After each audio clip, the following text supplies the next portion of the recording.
Assalamualaikum warahmatullahi wabarakatuh. Selamat malam dan salam sejahtera Bapak Ibu. Saya Dr. Sigit Setiawadi. Malam hari ini saya akan menyampaikan tentang MW, ya, tentang apa dan bagaimana MW. Nah, kalau ada pertanyaan, apakah MW itu? Maka tergantung, ya. MW adalah menurut siapa? Apakah menurut orang awam, menurut karyawan MW, atau menurut saya sebagai seorang MW business owner? Kalau menurut orang awam, MB adalah MLM, bisnis yang tidak jelas, bisnis yang produk-produknya mahal. Ya.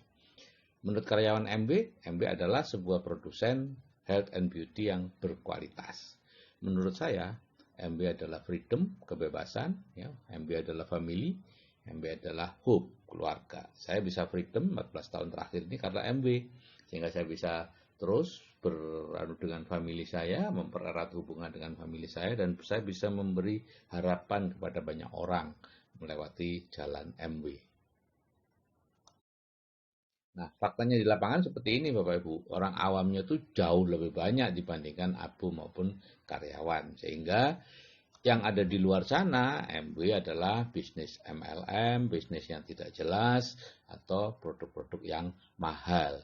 Sedangkan pendapat karyawan maupun pendapat abu itu nyaris tidak terdengar. Karena bisnis MW ditularkan, disebarkan lewat mulut dari atau viral distribution, ya, tidak ada yang namanya talk show di MW, iklan-iklan di talk show di televisi, iklan-iklan di televisi tentang MW, ya, itu tidak ada. Jadi ya bagaimanapun juga akhirnya MW pendapat orang awam lah yang paling menonjol. Nah, pengalaman saya dengan MW itu nyaris lengkap Bapak Ibu, ya. Yang pertama tahun 94, saat itu ada anak saya lahir, yang kedua kemudian ada seorang ibu, istrinya staf saya di rumah sakit, datang menawarkan sabun ajaib. Sabun yang tidak butuh air banyak, tidak berbusa, tidak perlu ngucek, ya. Dan akhirnya ya kami beli karena kami memang butuh. Saat itu di Pacitan airnya tidak begitu banyak dan kasihan, ya, namanya juga istrinya staf. Nah, kemudian beliau menawarkan bisnis ini gitu, ya. Jadi ini ada bisnisnya Dok, ayo ikut seminar dan lain-lain. Oh, saya marah Bapak Ibu. Saya betul-betul merasa tersinggung karena saya tidak bisa membayangkan saya sebagai seorang dokter kandungan menjalankan sebuah bisnis dengan cara membawa produk ke rumah orang, kemudian mengatakan, Bu, ini ada sabun ajaib. Itu sudah ada di luar kotak berpikir saya saat itu. Sejak itu saya sangat membenci dengan pada MW, ya. Sehingga ketika saya tahun 2000 membaca bukunya Robert Kiyosaki, dan di situ dikatakan satu-satunya jalan untuk orang seperti saya ini bisa memiliki kebebasan finansial dan waktu adalah dengan jalan menjalankan bisnis networking, ya. Untuk orang yang sudah usianya 40 tahun ke atas, nggak punya modal, nggak punya keahlian, memang itu jalannya satu-satunya. Tapi waktu itu saya menolak keras karena di pikiran saya bisnis networking adalah MW, jual-jual sabun ke rumah orang. Nah, sampai kemudian tahun 2003 saya diajak anak saya, atau saya digabungkan oleh MB untuk mendukung anak saya. Waktu itu saya hanya memakai produknya, kemudian saya diajak ke seminar, dan di situ saya baru tahu MB yang berbeda dengan apa yang ada di pikiran saya. Dan kemudian saya mulai menjalankan MB tanpa mentor, karena mentor saya semua ada di Jakarta, saya di Batu Bapak Ibu, sehingga saya hanya berpedoman dari buku-buku yang diberikan MB pada waktu saya join, ya. Ada apa itu garis-garis kebijakan dan lain-lain, ya. Itu yang saya gunakan untuk patokan. Jadi saya langsung nawarkan karena disuruh di situ diminta bahwa kalau kita ketemu orang dan ingin menawarkan MB, ya kita harus menyatakan terus terang bahwa ini MB gitu, ya. Bahwa saya menjalankan MB. Jadi ya saya lakukan, saya telepon teman, ada bisnis baru, bla bla bla, ini MB, bla, ayo ketemu, saya jelaskan, nolak semua Bapak Ibu. Saya datengin rumahnya, presentasi langsung ditolak, ditolak, ditolak, ditolak, sampai akhirnya saya putus asa ketika bidan saja tidak mau saya ajak, menolak untuk bicara dengan saya. Dan kemudian saya SMS ke anak saya, Bapak nggak bisa, bidan aja nolak. Saya sudah berniat berhenti, dan anak saya mengatakan, Pak, gunakan kaset. Dan waktu itu saya langsung di drop 100 kaset yang saya dengarkan berulang kali. Sehingga tahun 2004 ketika saya mulai lagi, saya sudah melakukan pendekatan tidak langsung ya. Jadi nelpon teman untuk diundang ke rumah tanpa menyebut MB. Tidak nyaman rasanya karena merasa seperti berbohong, tapi ya sudah, itulah sistem. Dan begitulah tahun 2004-2005 saya menjalankan, kemudian mencapai penghasilan tertentu, saya sudah puas. Tahun 2005, 17 Agustus 2005 saya berhenti praktek dan bisnisnya saya stabilkan sebentar, kemudian saya sudah tidak melanjutkan lagi. Saya nggak tahan Bapak Ibu dengan penolakannya, dan tadi itu perasaan ada yang saya sembunyikan ketika saya berhubungan dengan orang. Nah, begitulah saya tidak lagi menjalankan sampai bertahun-tahun, tapi saya tetap dapat penghasilannya. Dan itulah yang membuat saya semakin percaya dengan MW, bahwa MW bisa menjadi sandaran hidup keluarga saya. Saya sudah tidak praktek Bapak Ibu, satu-satunya sumber penghasilan saya dari MW. Nah, barulah kemudian pada tahun 2017 secara kebetulan saya membuat grup Building the Dream, menaikkan plafon rezeki, mendidik orang di grup WA, dan tiba-tiba orangnya kepingin bisnis dan ngotot minta masuk MW ya. Begitulah akhirnya yang tadinya tidak saya hubungkan dengan MW, akhirnya saya hubungkan dengan MW, dan seperti itulah terjadi bergulir dan hasilnya luar biasa sampai 1,5 tahun ini gitu ya. Nah, landasan ilmiahnya ada Bapak Ibu. Kenapa orang itu tidak suka dengan MW ya, dan bisnis networking yang lain gitu ya. Tapi kalau bisnis-bisnis MLM yang sepertinya MLM gitu ya, kita menjoinkan orang langsung dapat bonusnya, itu orang suka ya. Nah, ternyata ada landasan ilmiahnya. Ini diceritakan oleh Maxwell Maltz ya. Jadi di buku Zero Resistance Selling ya, dan buku Psycho-Cybernetic itu Maxwell Maltz menjelaskan bahwa setiap orang itu memiliki takaran rezeki atau plafon rezeki ya. Di situ tidak disebutkan plafon rezeki sih, ada apa gitu istilahnya ya.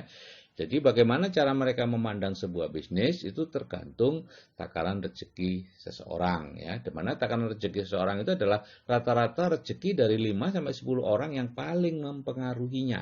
Orang-orang yang Anda ingin cocok dengannya ya, orang tua, kakek, nenek, paman, guru ngaji, guru TK dan sebagainya. Ya, teman ngobrol malam hari dan lain-lain ya. Misalnya sekitar Anda itu plafon rata-rata rezekinya 3 jutaan, ya Anda plafon rezekinya 3 jutaan. Nah, jadi bisnis itu yang suka, yang artinya Anda suka kepada bisnis yang hasilnya 3 jutaan dan Anda bisa mengerjakan dengan tenang. Nah, kalau sebuah bisnis itu hasilnya jauh lebih tinggi dari takaran rezekinya, maka Anda tertarik awalnya, tapi kemudian tidak bisa mengerjakan, digagalkan oleh diri Anda sendiri. Nah, sayangnya Bapak Ibu, bisnis MW itu berpotensi memberi hasil tanpa batas ya, bisa sampai miliaran sebulan.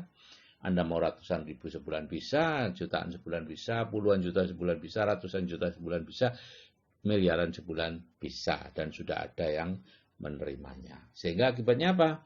Karena terlalu tinggi, jauh di atas plafon rezeki Anda, ada terjadi sabotase intern. Anda awalnya semangat, terus tidak, dan seterusnya. Ya. Jadi untuk bisa berhasil, plafon rezekinya yang harus dinaikkan dahulu. Dan inilah yang kebetulan saya temukan dengan BTD itu tadi, gitu ya. Saya membuat suatu teater pikiran, ya, melalui audio relaksasi begitu, ya begitulah, ya. Kita di BTD berproses. Sekarang ada landasan kultural ya. Kenapa MW di Indonesia khususnya sebagai bekas jajahan Belanda itu MW sulit untuk jalan. Bisa jalan sih, tapi tidak berkembang sepesat negara-negara lain. Ya. Jadi begini Bapak Ibu, zaman Belanda masyarakat Indonesia dibagi menjadi 3 golongan, yaitu kulit putih, timur asing, dan pribumi. Kulit putih itu memegang strata sosial tertinggi, pegang industri dan keuangan. Timur asing itu Tionghoa, Jepang, Arab, Turki itu pedagang. Pribumi masih dibagi 2, yaitu priayi, pejabat, bangsawan dan lain-lain, dan tani tukang. Nah, yang menarik, pribumi dan timur asing ini secara kultural diadu terus, ya diadu domba. Ya.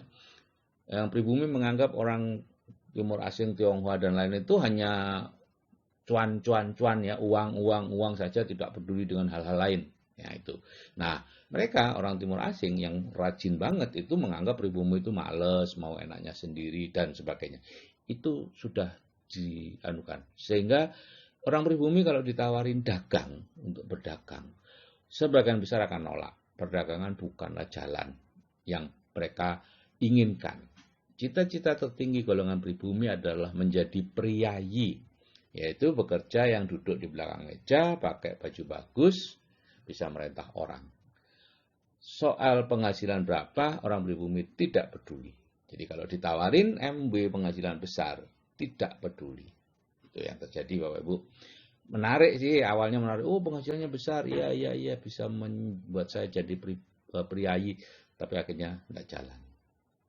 Itu Bapak Ibu, kenapa? Ya, landasan kulturalnya kita harus Indonesia berbeda dengan negara-negara jajahan Inggris, ya sangat berbeda. Malaysia, Singapura, India itu enak aja, entrepreneurship mereka tinggi, Indonesia rendah, Bapak Ibu. Nah, sehingga dengan pengetahuan semacam itu, saya membuat strategi ya. Sistem support yang lain, strateginya seperti ini, orang dijoinkan MB, caranya tergantung. Ada yang langsung ditawari produk, ya, sales. Ada juga yang diajakin seminar dulu, ditawari perubahan pola hidup, gitu ya. Nah, tergantung kulturnya. Gitu ya. Kemudian mereka join, setelah join barulah plafon rezeki ditingkatkan dengan cara selalu bergaul dengan upline-upline-nya yang sudah berhasil ya. Ditambah dengan pengetahuan produk, pengetahuan tentang MB, core plan, JIP dan sebagainya. Itu sistem support yang lain. Nah, sistem support MSO tidak seperti itu. Awalnya plafon rezeki ditingkatkan ya. Dengan cara dimasukkan ke BTD, dididik di situ tentang kecerdasan finansial, plafon rezeki, cara kita berpikir dan banyak hal lain. Di samping membina hubungan. Ya, kurang lebih pendidikannya 3 minggu sampai 1 bulan bahkan lebih, gitu ya. Barulah kemudian mereka yang tertarik setelah plafon rezekinya dinaikkan, radarnya sudah mencari bisnis yang bisa menghasilkan 100 juta pasif income itu apa ya. Secara tidak sadar mereka akan mencari, maka kita tawari MB ya, join MB ini loh bisnisnya Pak Sigit seperti ini, bla bla bla, kita jelasin lewat WA. Ya, tidak perlu ketemu langsung ya. Nanti kalau sudah memutuskan iya baru boleh ketemu. Sebelumnya enggak. Nah, setelah itu baru kita mempertahankan plafon rezeki tetap tinggi dengan cara bertemu langsung dengan mentor-mentornya, dengan orang-orang yang sudah berhasil, diberi pengetahuan produk, pengetahuan tentang MB, dan sebagainya. Itu cara kita Bapak Ibu ya. Jadi strategi di kita, strategi MB dengan sistem MSO ini, tanpa presentasi, tanpa bertemu muka dengan prospek, dan tanpa keluar rumah. Anda hanya melakukan, pertama, Anda memakai produknya, belanja dari bisnis sendiri. Langkah yang kedua, Anda memasukkan teman-teman Anda, ya, kenalan-kenalan Anda ke BTD untuk dinaikkan plafon rezekinya, ditingkatkan pengetahuan-pengetahuannya tentang keuangan. Setelah itu mereka tertarik atau MB, kita tidak peduli, Bapak Ibu. Tapi umumnya tertarik, gitu ya. Nah, barulah langkah yang ketiga, Anda perlu mempertahankan plafon rezekinya tetap tinggi dengan selalu mendekat dengan upline-upline Anda, ya, dengan mentor-mentor Anda, ya, melalui seminar dan lain-lain. Oke, Bapak Ibu, itulah MB bagi saya, yaitu Freedom, Family, Hope, Reward. Saya tidak tahu bagi Anda. Saya sudah 14 tahun ini mengalami freedom. Terima kasih. Saya akhiri. Wassalamualaikum warahmatullahi wabarakatuh.